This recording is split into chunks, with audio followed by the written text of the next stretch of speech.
So let's go ahead and look at our first example. Our first example is to graph x plus y is less than 3. And our step one is to pretend like this is an equation. So we're going to pretend like this is x plus y equals 3. And if you want to graph that, you could use the intercepts method, but I think I would rather solve for y. This way we're in y equals mx plus b form. So this tells us that we have a y-intercept at 3.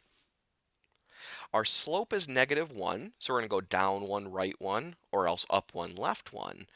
But we got to remember to look at the original inequality. Our original inequality did not allow equality, so that means we're going to do a dotted line. So as we go down 1 over 1, down 1 over 1, down 1 over 1, or up 1, left 1, up 1, left 1, instead of connecting the dots, we're going to do a dotted line.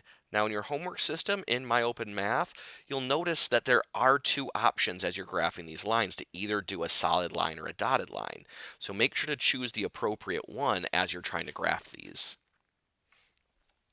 So now we need to do step 3. Step 3, the simple version of step 3 is figure out what gets shaded. Now, to figure out what gets shaded, the easiest way we're going to go about this is by testing a point on one side of that line or the other. Because right now, what's going to happen is either all of this side gets shaded or all of this side gets shaded. We're not sure which way that is. So we're going to try to figure that out by testing a point. And now we can't test a point that's on the line itself, but let's pick one that's on one side or the other. I like the origin. The origin makes for a nice, easy ordered pair to test because we're plugging 0 in for both the x and the y. Now, I would highly advise actually writing down what your test point is. In this way, if you make any errors or you want to check your work, you can always look back to say, what did I even do? So write it down of what you're actually doing. You're testing the ordered pair 0, 0. And we're going to test this back into the original inequality. So we're going to plug 0 in for the x.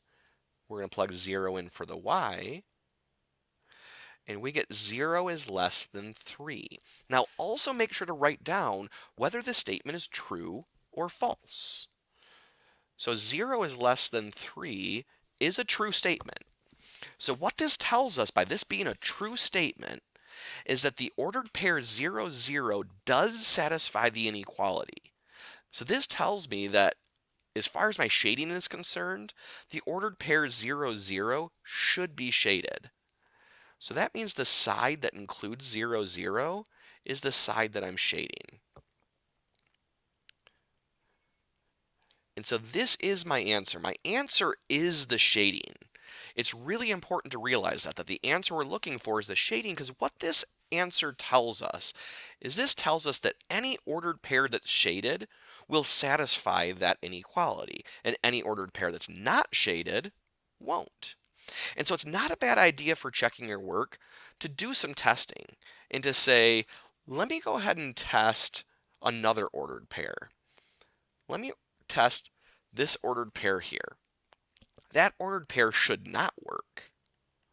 Now notice that this step isn't necessary. We have our answer already. But I'm doing this just as a way of checking my answer. So I'm going to test 3, 1, and I'm hoping that it's not going to work. So if I plug 3 in for the x, and I plug 1 in for the y, and I'm plugging into the original problem, remember, the x plus y is less than 3. This gets me 4 is less than 3, which is indeed a false statement. And that's good because I didn't have that point shaded, meaning it shouldn't be part of my answer. Now, I purposely picked an ordered pair that was close to my line, and that was also on purpose. And the reason for that is, what if I accidentally graphed my line wrong? By picking a point close to the line, I'm going to be able to figure this out, because if I graph this wrong, like with the wrong slope, for instance, like say, for instance, this line was actually supposed to look like this, then both that black point and the blue point would be on the same side of the line. And they'd give me the same answer of either both being yes or both being no. And so by picking a point close to my line, I'm checking to make sure my shading's right, but I'm also checking to make sure that my line is actually graphed correctly. So I would definitely advise doing that. Like I said, it's not a necessary step, But finding ways to check your answers is always a good idea. None of us like getting a test back that's got red marks on it. We'd much rather find those errors on our own and never submit a wrong answer. It's kind of a good goal to have.